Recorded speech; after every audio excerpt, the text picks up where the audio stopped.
Good evening. Welcome to all of you. It's lovely to see all of you here. How many of you voted? Okay, so more people raised their hands than actually voted in Washoe County today. So good for you. Congratulations. Welcome to everyone. We're so pleased you're here. This is a great event for at least two reasons. One is we have an extraordinary speaker who you will hear about in a moment, Dr. Bill Thomas. That's why you're here. You know he's great, provocative, innovative, very creative, and I think you will not be disappointed. The other great part about this event is all of you, and the fact that you've come together from many different fields, many different directions, from the community, from the university, faculty and staff members, volunteers from the community, a whole set of organizations and activities and initiatives that have to do with aging. I want to especially recognize several organizations who are represented here tonight: the Aging and Disabilities Services Division, the Washoe County Senior Services, Alzheimer's Association, AARP of Northern Nevada, and OLLI, amongst others. But what I really want to focus on is what this means. This is what universities do. This is why this is a great university town, because we bring speakers that speak to so many different interests, so many different needs, bring people together around these important areas. So I'm very pleased that you're here, and I'm very pleased to be able to recognize Dr. Karen Penner Johnson, who's here tonight with her husband, President Mark Johnson, who is here to greet you. Thank you all for coming.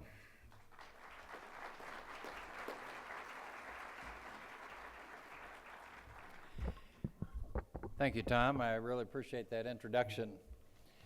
I'll broaden the scope a bit and say that this is just one event that this university brings to enrich the lives of everyone in this community. A university like the University of Nevada, Reno, reaches out into the community in several ways. We have wonderful athletic events, we have wonderful music and arts events, and we also have speakers across the spectrum of our university that you all are invited to, usually at no charge. So the price is right. So you've been reading in the Reno Gazette-Journal recently about how the university is becoming closer and closer with the community. In fact, we are planning to physically connect the university with the downtown area in our new master plan, which will be approved by the Board of Regents, we hope, in December. So this is just one event this evening, a really great event, bringing a nationally known speaker to talk about a really important issue of our time so that you can be much more aware of what's going on in the area of aging. So let me now introduce Peter Reed. Dr. Peter Reed is the director of the Sanford Center for Aging, which is an organization that's been around for a long time, but we have reorganized ourselves to pull together our resources in gerontology and geriatrics, and being led by Peter Reed, the director of the Sanford Center for Aging. Welcome to all of you tonight on behalf of the University of Nevada, Reno. Good to have you here.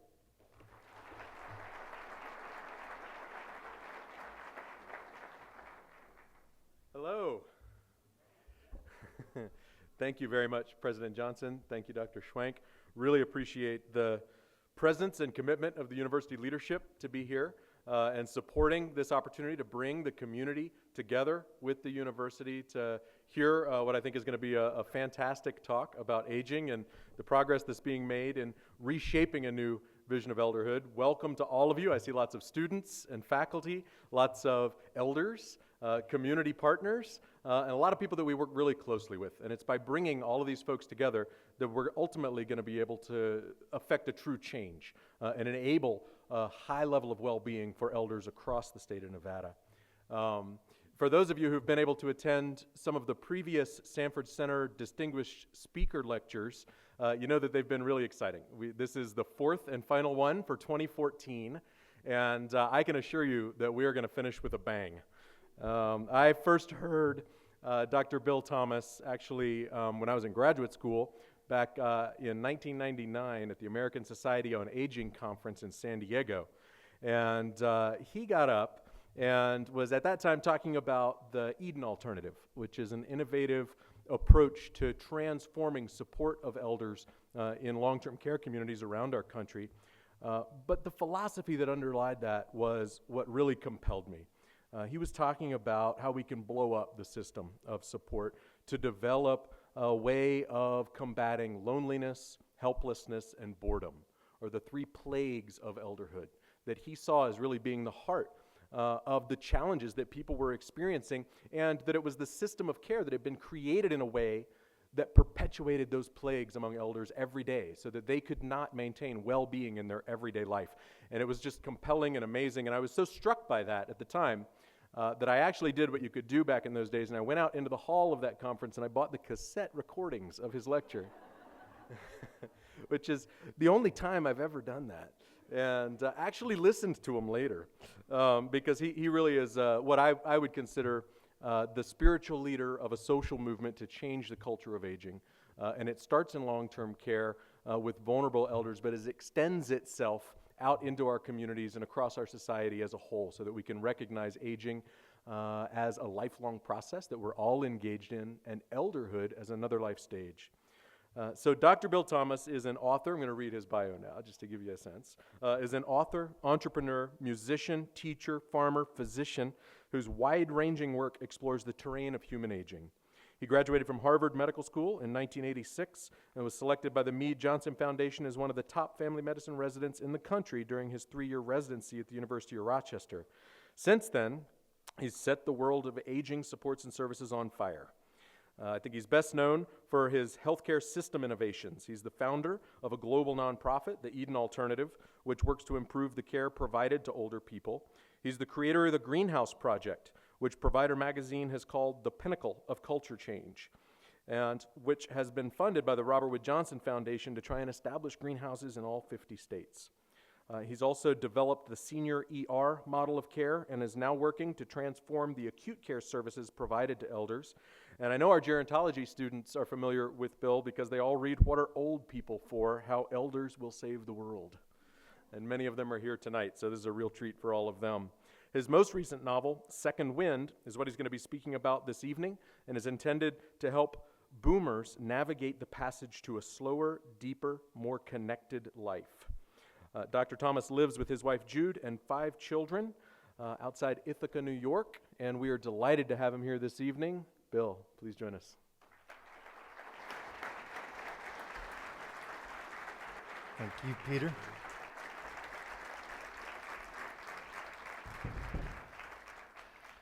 It sure is nice to be with you. We were talking in the back before we started about what a friendly avocation aging is. And you meet some of the nicest people. And in fact, it's been my blessing to spend my career with some of the most extraordinary, kind, giving, wise, and intelligent people the world has to offer. It's been a gift to me to be in your company throughout the course of my career. And I thought I would actually begin tonight with a little bit of a story about how I got started in the field of aging. It wasn't my first choice as a career, but I think if you understand that, you'll understand a little bit more about kind of who I am and what I have to say in the main body of the talk. Are you okay with that? Nice. So, as was mentioned, I went to med school and I trained in family medicine, but I found during my residency that the thing I really enjoyed the most was emergency department work. And in particular, I loved working in rural hospitals where I was the only doc in the building, and whatever came through the door, that's what I had to handle, pregnant woman giving birth or whatever it was. And I was pretty much set on a career as an ER doc, and I maybe even dreamed that someday I would have a TV show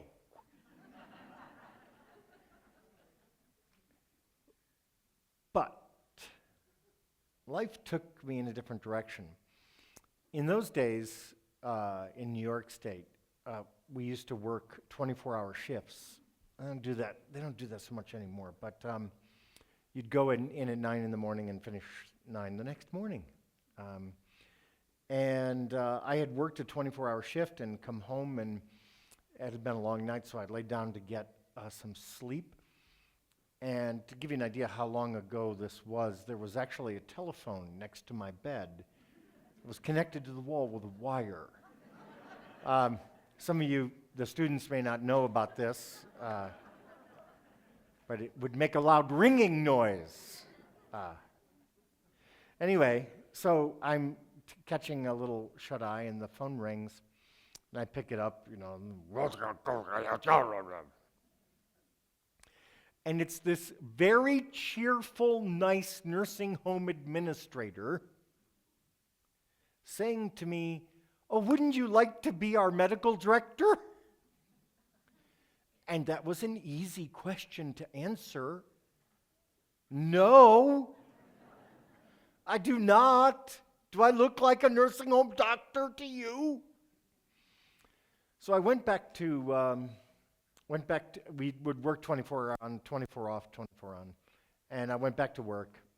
And that night, oh my goodness, there had been a fight at the local prison, and 3 o'clock in the morning, my emergency department is full of screaming men, bleeding all over the place, cops everywhere. And I'm leaning back against the wall in my scrubs, and I'm thinking, there's got to be a better way to make a living. I go home and I go to bed. Again, the phone rings. And this, I want to tell you, is the great mystery of my life. Why does a person who was told no yesterday call again 2 days later?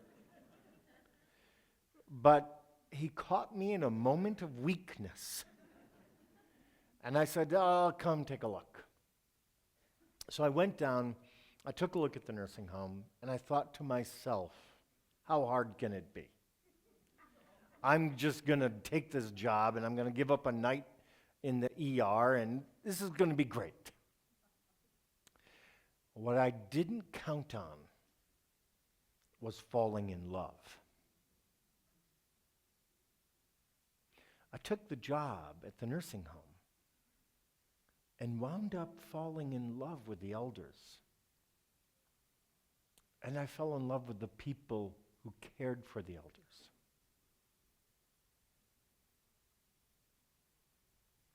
And one day, I was making my rounds, and I was asked to see a woman about a rash on her arm, right here, elbow, left arm.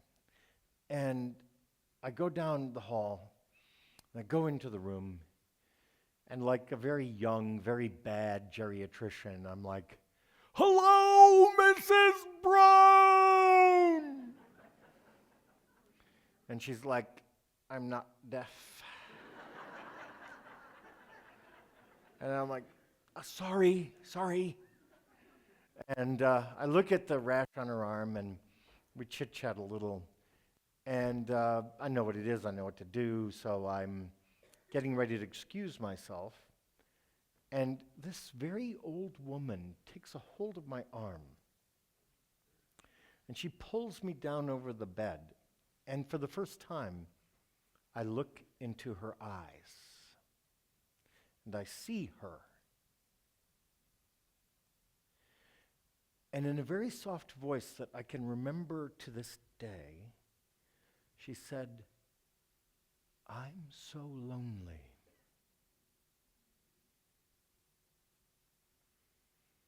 And it was in that moment that my life changed forever. I was sort of one person before that moment, and I was another person after that moment. And I left the room because I didn't know what to say. I wrote my note, and I went home, but I couldn't escape. I had looked into the soul of another person, and I'd seen suffering and pain. And here's the thing, I wasn't doing anything about it. So I started visiting the nursing home where I was working when I wasn't working.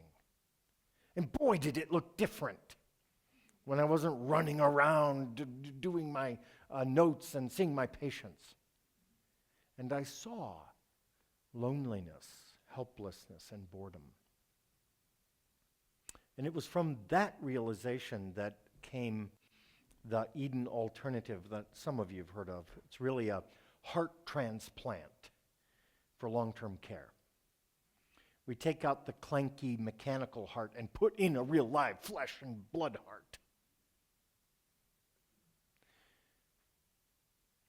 A few years later, I wrote the book that was mentioned earlier, What Are Old People For? Because I had a question I couldn't get the answer to. Why does our society do this? Why are there more nursing homes than McDonald's restaurants in America? Why? Why do we live in a world where privately we feel very good about the older people in our life, but publicly we disdain age and worship youth? Why is it that you walk by a magazine rack or turn on a television and it's an ocean of young faces? I don't have anything against young faces, but if you've noticed, they don't have any wrinkles. They have flat, featureless skin. Have you noticed this about young people? It's horrible. And I want to say to the students in the audience, it's okay. You will outgrow it. Okay, just settle down. So I get to thinking about why is our society this way? Why does the world work this way? How is it that in different parts of the world, in different cultures and countries, people look at aging and older people in a different way than they do in America? Why is it that how we view older people in America has changed over time? What's going on? And as a medical doctor, I had plenty of training in the biology, the physiology, the pathophysiology of aging. I can tell you a lot about that. Blessedly, I won't do that tonight. But you know, the human being is an interesting creature when it comes to aging.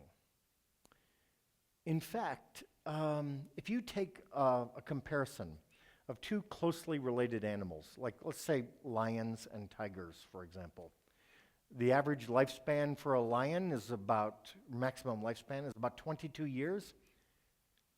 Can you guess what it is for a tiger? About 22 years, okay? No surprises there. Closely related animals tend to have similar lifespans. Makes sense, right? On the planet, our closest living relative is the chimpanzee. We actually share 98% of the same DNA. And it's the 2% that's different that is stopping you from picking lice out of each other's hair right now. Without that 2%, you are not focusing. 500 chimpanzees. No. So the 2% is a pretty big deal. There must be some important stuff in that 2% because it makes us human. Maximum lifespan for a human being, except in the most extraordinary circumstances, you could say 110, maybe 112. You know, every now and then you'll read about the oldest person in your state, and that person will be 108 or something like that. Maximum lifespan for a chimpanzee, 55. Tucked into that 2% is a doubling of the lifespan. Here is the crazy thing. All the extra years come after the peak of vigor and reproductive maturity and strength and vitality and energy. All the extra life is after that. That, I'm telling you right now, is weird. And you are weird people. Because alone among all the creatures on the earth, alone, you have been endowed with an extraordinary lifespan that reaches into and makes use of age in a way that no other living being on the planet is capable of doing. You're amazing. We call ourselves Homo sapiens, which translates to man the thinker, which might seem right on a university campus, but from my point of view, we're really Homo geros, man the old. Because the thing we do better than anybody else is get old. We're astonishingly good at it. We've taken the necessity of aging and turned it into a virtue, a strength. The first evidence of this appears historically, and in the way we piece it together with different kinds of evidence, really with the emergence of grandparenting. Grandparenting, there are maybe some traces of grandparenting in some other species, not universal, not specific, not apparently a significant part of that species' life cycle, but it does happen. In human beings, you're wired for grandparenthood. When that daughter or daughter-in-law gets pregnant, I mean, the bags are packed 3 months in advance. You like pick up the phone, yeah, they're gonna call any minute. The baby's coming. And the first thing you do when the baby comes, you go. You go to help the new family. You cannot stop yourself. That's in the 2% DNA. So we were made to grandparent, and I won't go into it here, but there's really some fascinating research on grandparenting. And mainly, it shows that when young children are effectively grandparented, they actually carry with them throughout their entire life certain measurable advantages that are actually given to them by the grandparents during that phase of grandparenting. And if you look at it from a biology point of view, the human genius is young people. Let's not invest the energy of one generation into young people. Let's invest the energy of 2 generations. And we went from grandparenting and evolved in different ways, in different places, in different cultures, and around the world, and through history, a new part of the life cycle, a life beyond adulthood that sometimes is closely aligned with grandparenthood, but sometimes not. We created elderhood.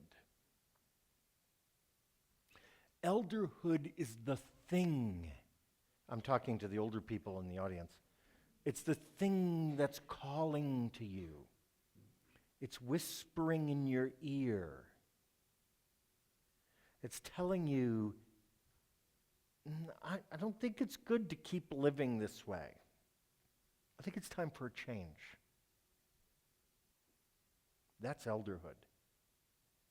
And here I am getting a chance to speak to you on an election night, which is great.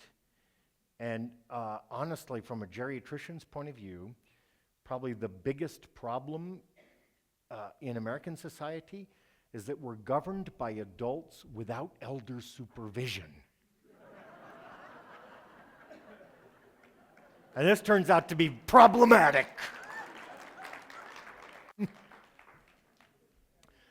So, elders and elderhood. And I want to just take you quickly I'm not going to do it quickly. You guys deserve, you with me? Let's take a little time, dig in. I'm going to take you through the human life cycle, sort of a conventional understanding of it, and then we're going to flip it over and see what's happening in American society today. That's what we're going to do. But to understand me and to follow me, you have to look at two words. They're very short, but they're really important. And you have to understand what I mean by them, and then we'll do it. The first word is do, D-O. Do. To do something is to enter into a relationship with the visible material world and change it in some measurable way. Okay? So you got do the dishes. Start with a big stack of dirty dishes. They're all put away. Okay? Do your calculus homework. Page of problems, done. Got them all on the notebook. You understand do. Be. To be is to enter into a relationship with the immaterial and invisible. So one really common way of using the language is to be in love. That's a relationship with an emotion and a person that's not based on what you do. It's based on something uniquely human and very intangible. For some people, they can express their being through religious practice or worship. You're in relationship with the intangible and the invisible. And the funny thing about being is you can't reduce it to numbers. If you have dinner with an old friend and she's got a new a beau, she's dating and she's excited, and you say, so tell me. And your friend goes, yeah, I'm in love. 98.3. You're like, what? 98.3? What is that? Because you can't take love and put a number on it. Because then it really isn't love, because it's intangible. Now, be, do. Human beings are, again, a phenomenally amazing creature. We take being and doing and we put them together and we flip back and forth between them, and that's what it means to be human. Now, I'm going to take you through the lifespan this way. Watch. Early in my practice, I attended the births of a lot of babies and helped them come into the world. And when you take that newborn baby in your hand, that newborn baby can't do anything. The newborn chimp is like way ahead of that baby. So that baby can pee and poop and cry. Oh, and suck. That's basically it. But when you put that baby on that mother's chest, that baby says, oh, your heart? I'll take that. Being. Childhood is a time that values being over doing. When you watch children playing on a playground, they're running around, yelling, and they're not accomplishing anything. No, nothing's getting done. They're in a land of make-believe. And you get a little older child and give them a choice between playing or taking out the garbage. They're going to choose playing. So that's childhood. In childhood, being takes precedence over doing, and it's an important part of our development as individuals. Then comes adolescence, which is kind of a weird time where people flop back and forth between putting being first and putting doing first. So if you have a 16-year-old boy, you see him on his bedroom floor playing with Legos, and 30 minutes later he wants the keys to the car. That's adolescence. When does adulthood begin? Adulthood begins when you reliably and consistently put doing ahead of being. Now I'm talking to you, the adults. The adults value themselves and evaluate their standing in society according to what they do, how much they do, what they get paid for what they do, how busy they are. So in American society, adults love to complain about how busy they are. They're not complaining, they're bragging. Because that's how you measure up as an adult. Right here in this room right now, there are to-do lists. Yeah. And there's stuff on that list you have not checked off. And I know I'm up here, but you're thinking, gotta stop at the store on the way home. Because that's what you do. Now, in most of human history, there's been a third age where the person begins to set aside the frenzy of doing and begins to practice a much more being-centered way of living. I'll give you one example from grandparenthood, and you can compare this to adults. So, if you think about the baking of cookies, when an adult bakes cookies with children, let's say, they immediately start with the propaganda about how you have to clean up as you go. And they're like, okay, so half of 3/4 is what? Okay, and they're measuring out the ingredients, and they're making the cookies, and they got them into the oven, and then they take the kids upstairs, and they put them in the bathtub, and they run downstairs, and ding goes the dinger on the stove, and you take out the cookies, and you put them on the little wire rack, and you run back upstairs, and you dry off the kids and get them in their pajamas, and then you come back down, and you take the cookies off the little wire rack, and you put them in the plastic bag, that zippy thing on top, and you put them in there, and you run back upstairs, and you read a book to the kids, and come back downstairs and write their names on the bag of cookies and put it in their backpack so that they're ready to go to school in the morning. That's how adults bake cookies with kids. Okay? Now, grandparents don't do it that way. So, in elderhood, people are more interested in the relationship. So they're sort of like, you think it needs more chocolate chips? Okay. Let's put them in there. I never saw a cookie shaped like that before. That's beautiful. And then you're doing something else when it goes ding, and the cookies get burned, and you say, it's okay, Grandma loves the burned ones. So there's another way of living. That's what I'm saying. And it is beyond adulthood.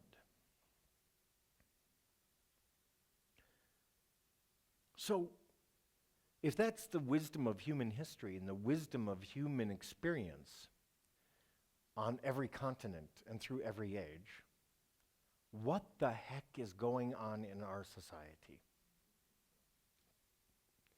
Here's the answer.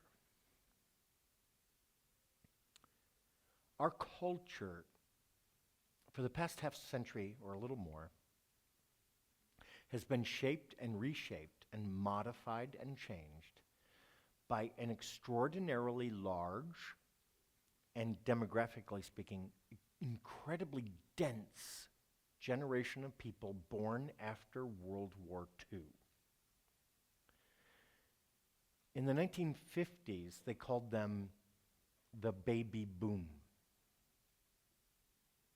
And when they came, they started building schools, and the whole society had to adapt to 80 million people aged 15 and under. Think about that for a minute. At one time, a quarter of the U.S. population was 15 and under. Incredible. Then this enormous baby boom generation hit adolescence. And if you've had one adolescent in your house, you know what that's like. 80 million adolescents at the same time. So, you know what's funny about the 60s and 70s? They talk about it, maybe in terms of history or the Vietnam War or politics. No, it was hormones. 80 million people going through puberty. Okay? That leads to complications. They almost set the country on fire. And the news is they made it through adolescence and into adulthood. And this is the thing I came here to tell you. And if you don't pay much attention to the rest of what I say, pay attention now. Or to translate into the student language, it's on the test. Okay. The popular mythology says, oh yeah, baby boom, oh my goodness, they were pretty randy in the 60s and 70s, then everything settled down. Thank heavens. That's not what happened. They disappeared into adulthood, and they did the same thing to the adult life phase that they had done to childhood and adolescence. They magnified and amplified it. So adulthood, instead of being sort of a boring gray flannel part of life where you mow the lawn and, rake the leaves and, go to work, pay the mortgage, adulthood got changed into an epic battle against yourself. Here's what happened. In the 1970s, one of the best-selling books in America was written by a mystic named Ram Dass. Wrote a book called Be Here Now. It was all about living in the moment. Very being-centered book. In the 1990s, the best-selling book of the 1990s sold 25 million copies, was The 7 Habits of Highly Effective People.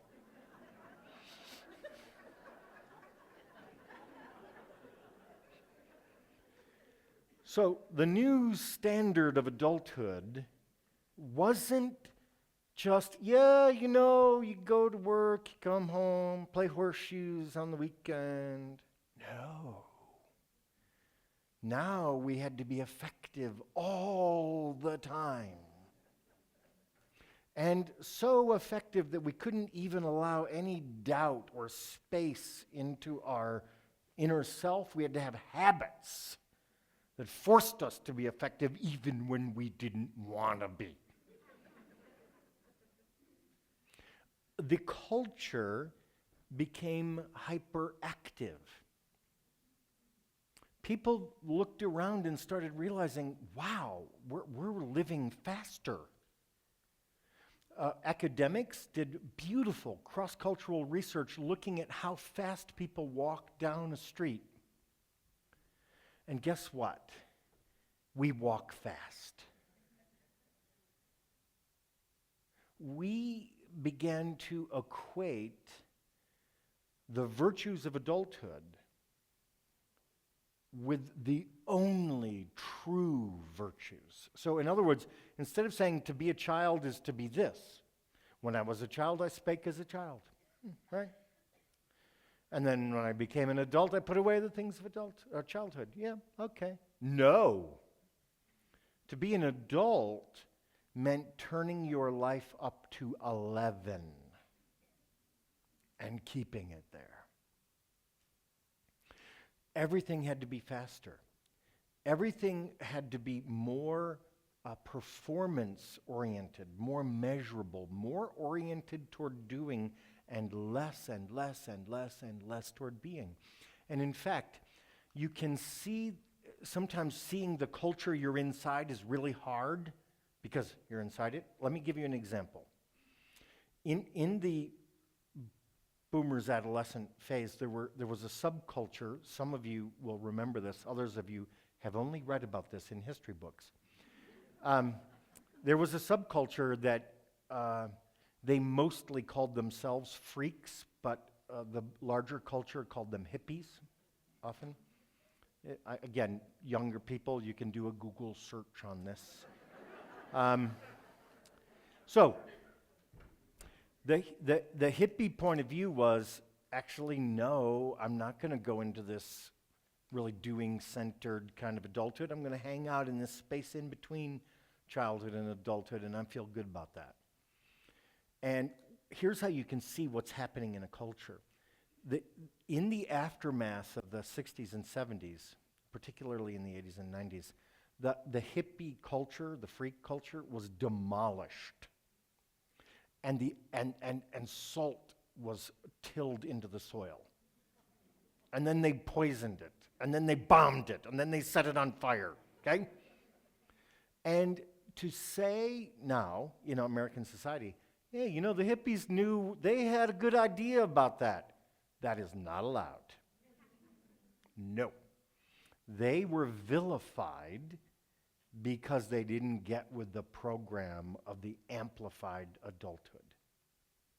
So I'm using this as an example because sometimes seeing how cultures react to subcultures tells you a lot about the culture you're living in. And that's what happened. So what we have entered into and what we're now preyed upon by is an overweening, narcissistic, demanding, ravenous, devouring adulthood that is stealing your life.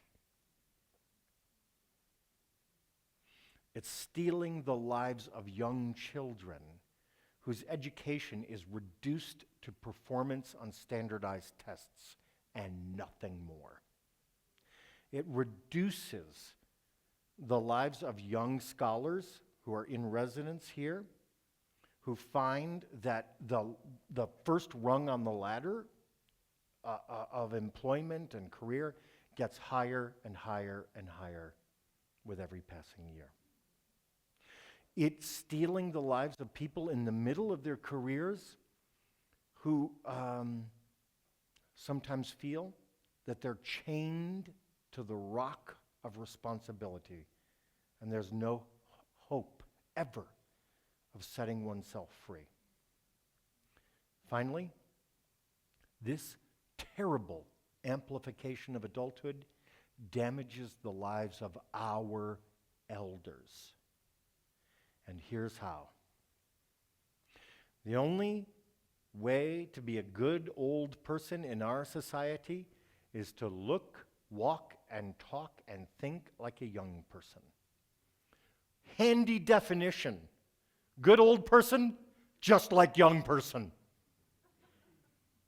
And except we're not made that way. We're not supposed to be like young people. And once again, we can turn to language and culture to find evidence for what I'm saying. There is an especially dirty, especially cruel 5-letter word. It's used very often in the context of older people that shows you the truth of what I'm saying. That word is still. Still. Here's how it works. Holiday time's coming up. You're going to be at an office party or something and standing around with a little eggnog, which you really hate, but you drink it once a year. And you're standing there and somebody's like, oh, yeah, my dad just moved to Birmingham, and my dad, he's 86, and he drives.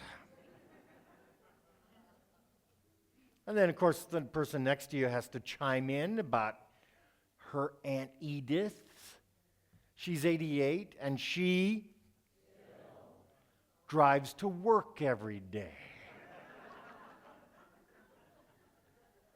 Then there's that guy from down the hall, and he says to you, oh, yeah, that's fine, but my great-granddad is 94. He just got back from climbing K2. Yeah, he's in Florida now because he loves to water ski. Barefoot. In the nude. Now that's how you know you're talking about an admirable older person. So this word still is interesting as a cultural signifier, because if you take any sentence where the word still is used in reference to older people and you take the word out, it doesn't change the meaning of the sentence. My dad's 86, he drives. Great. The still says, I judge you. I evaluate you. I hold you to the standard of who you were 40 years ago. And the only way to succeed in age in America is to not change. Now think about that one for a minute. Success means not changing, not growing. What's up with that? Let's go back to this little still game we were playing. Same office party. Another person says, oh yeah, well, I got to tell you about my boy Bobby.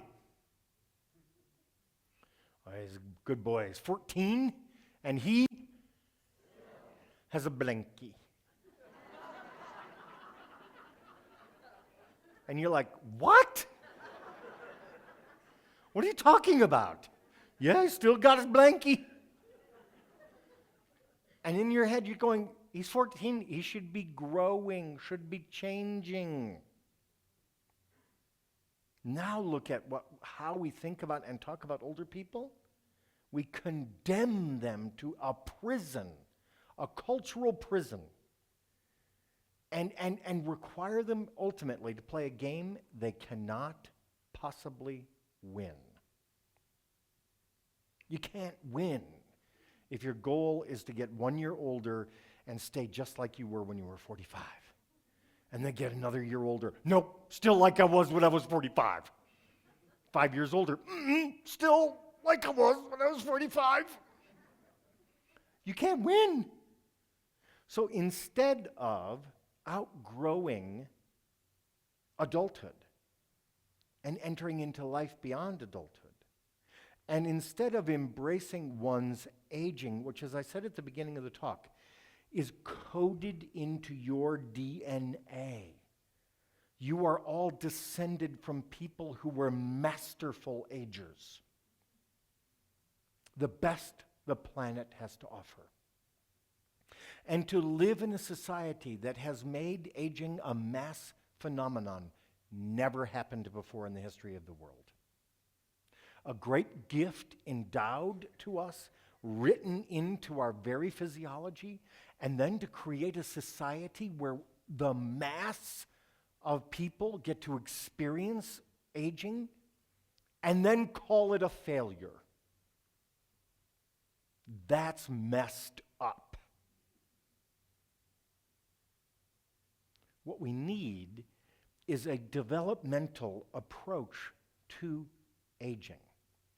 A developmental approach that says life begins, you start growing. And you keep right on growing until the last breath leaves your body. The whole thing is a growth experience. One of the things I think Peter Reed is doing here that I think is great is he is taking a venerable organization with a proud history and much, much to be proud of, and aligning that organization with a vision of aging that is proud and happy and engaging and important, and most of all, directed toward furthering the human growth in this part of the life cycle. The only people who can really tear down this crazy adulthood we have are elders. They've been subverting parents and how they raise their children for millennia. They can help us on a broader cultural level, help us change our society, help us give birth to new ways of living.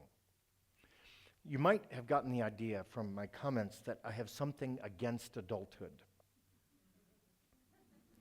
Actually, I don't. I'm living at this time of my life, I'm living in adulthood. It's in many ways a happy time for me. I'm enjoying it. Adulthood has an important purpose. In fact, the world needs our adulthood and our adult energy and passion. That fevered energy of adulthood is all good. What I'm objecting to is the lionization of adulthood. The idea that youth alone holds a monopoly on virtue and strength and insight and value. And what I'm arguing for is actually a much healthier life cycle where actually children get a chance to be children. Adults get a chance to be adults. And instead of being turned up to 11, they turned up to 7. Okay? Where elders get to be elders. That's the project that's in front of us. And I'll wrap up my comments with 3 things that I think are important tools for doing this. Just take a minute.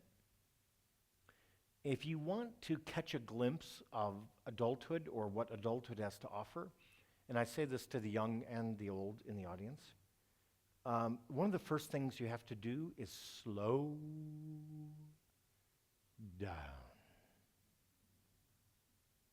You can't catch sight of adulthood if you live too fast.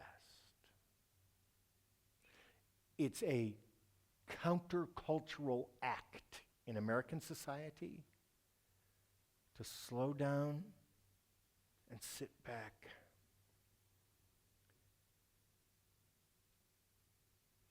And just think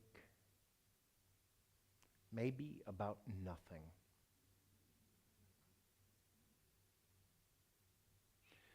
Speed kills. And in this context, it kills that imaginative, being rich, spiritual, loving dimension that is our heritage and is an important part of who we are.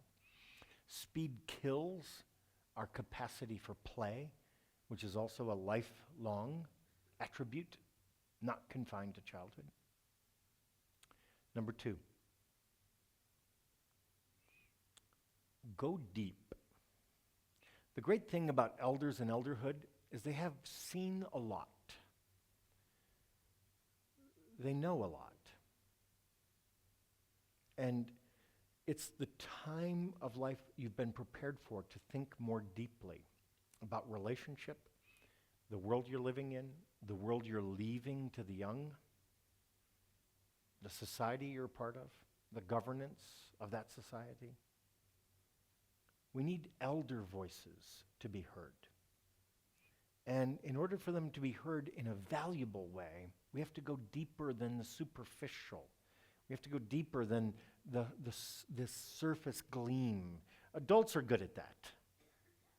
Elders are supposed to go beneath that and to see more deeply and then teach more truths that are more deep. And I hope, I'll raise my hand, I would hope that if I lived long enough and you invited me to come back here in 30 years, I would give a very different talk because I would be at a different place and I'd have more to offer than I do today. Much more. Lastly, we have to be connected. There's no substitute for it. Aging is a team sport. You try to play alone, you lose. And it's not just you that loses. It's also the people around you. One of the problems we have in our culture and our society is the segregation of elders is bad for young people. We need more deliberate mechanisms of connecting people across the generations because ties of kinship and DNA don't do it quite the way they used to for us. There should be a lot more intentional grandparenting going on, and we've got to be connected with each other to find a life worth living. And I'll give you a little piece of advice that was given to me by a 90-year-old woman this spring. Happened to be a 90-year-old woman who I think you would say had quite a few friends. I was asking her about it, and she said, it's like a funnel.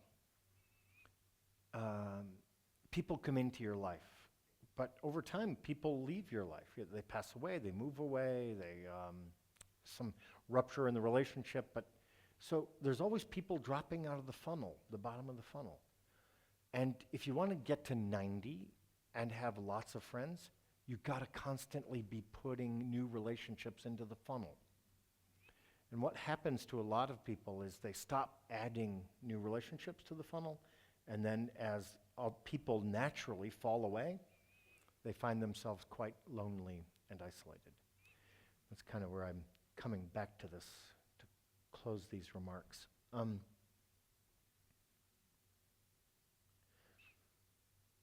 There is a new old age waiting to be born.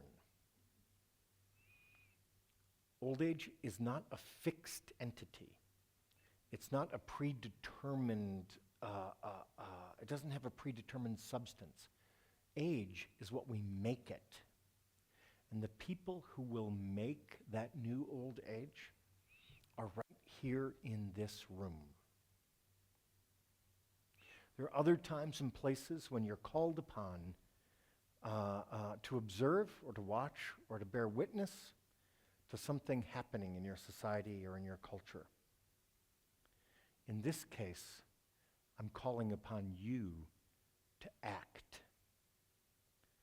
to believe, to dare, to dream, to create, to imagine, to reimagine, to craft a new old age that is good for older people, good for adults, and good for younger people.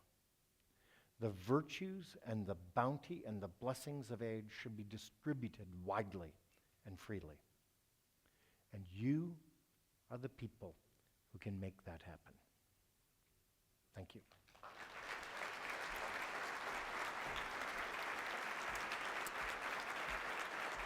Thank you.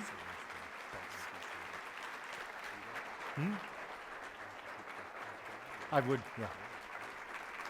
Thank you. Thank you so much. We're going to take some time and see if anyone has any questions for Bill.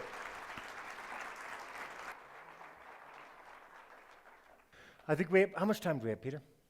Take all night, Bill. Oh, yeah. People got to pick up stuff at the store. I just want to be here with So anybody wants to take off, feel free to just to take off. Questions? Yes, ma'am. Please make a comment. As I sit here, I'm so proud to be a grandparent. Yes. Thank you. It's been a wonderful experience, and we just discover it on our own. Yes. And I want to share a story with you with my, hi. Work? Yep. Does that work?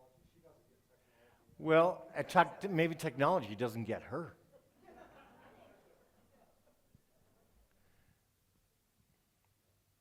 Testing? Test? There you go.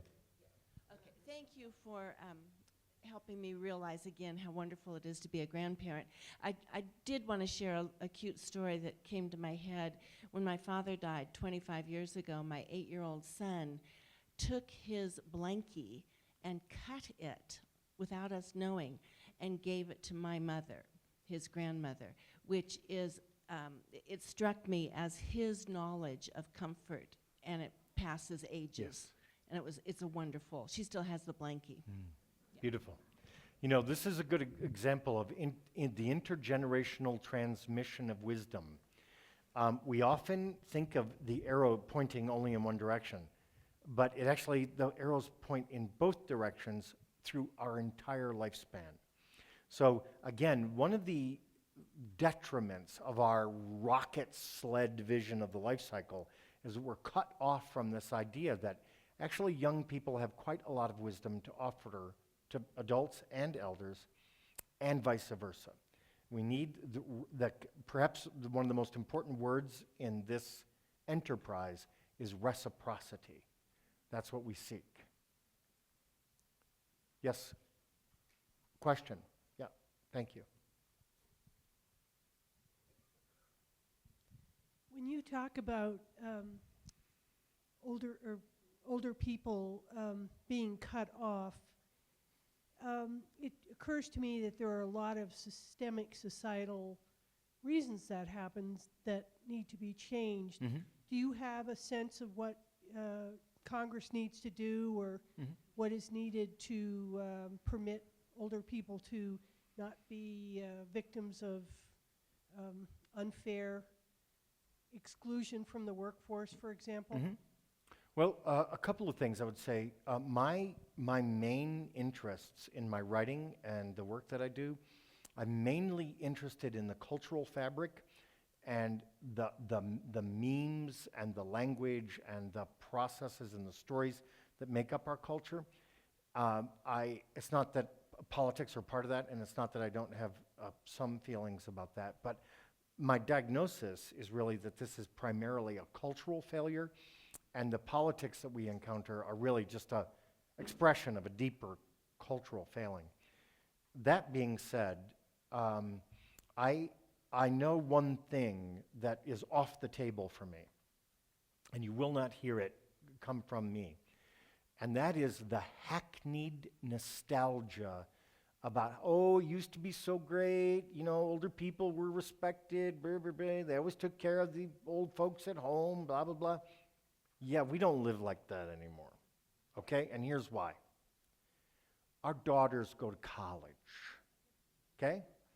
They have an opportunity to develop their talents and skills in whatever way pleases them, and they're not a reservoir of unpaid female domestic labor.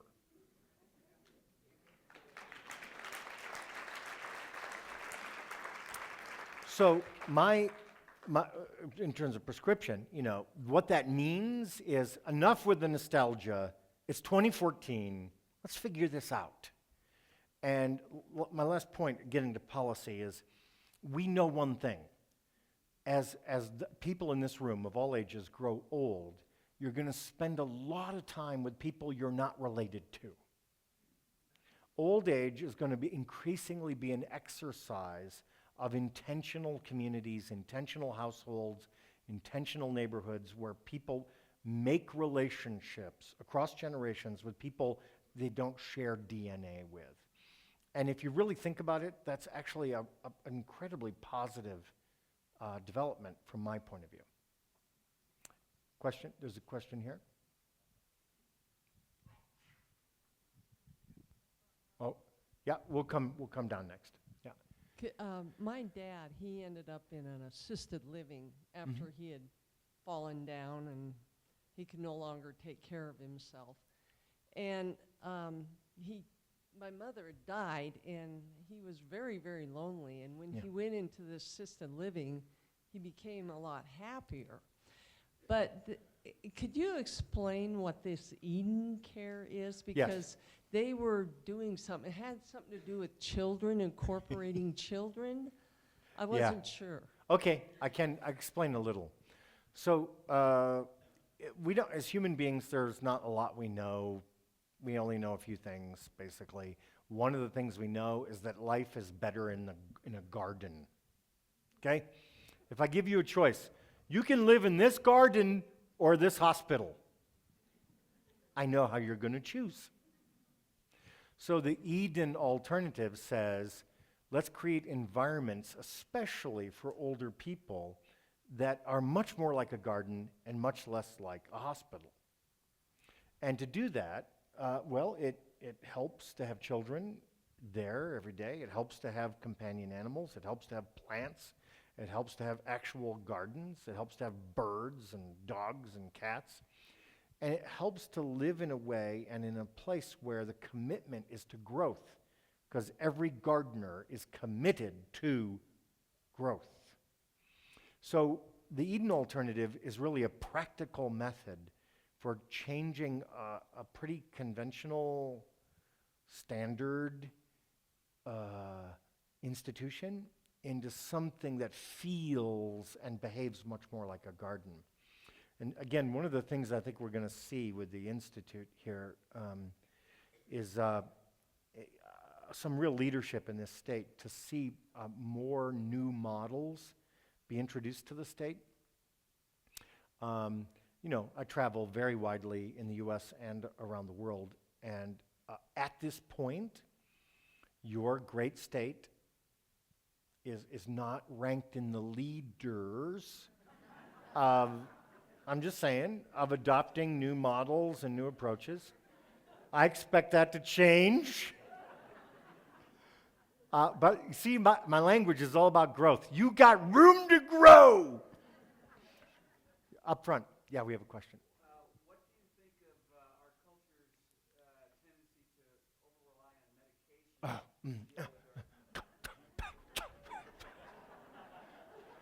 Actually, before you answer, I'll just say, so he had a question about our over-reliance on medications. He didn't have a microphone there.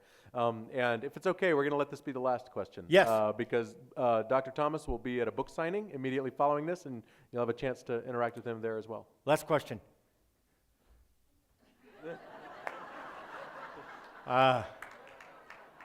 So, if medicines were actually equated with health and vigor, older people in America would be the healthiest people on earth. Their urine alone is worth millions. Amazing.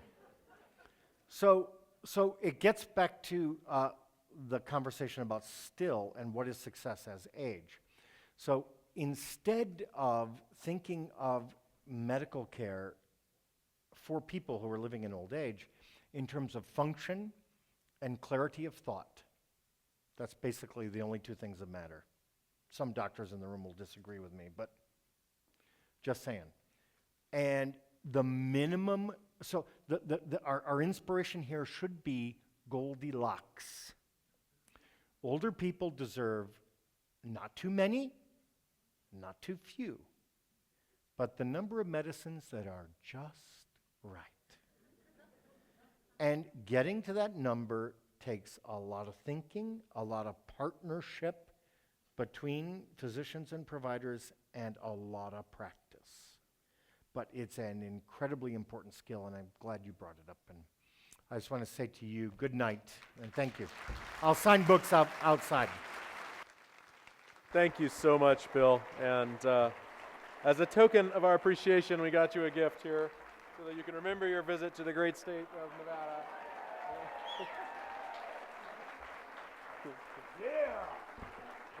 Thank you all so very much for coming. And as I said, Dr. Thomas will be doing a book signing in the back room here. So please join us for that. Thank you.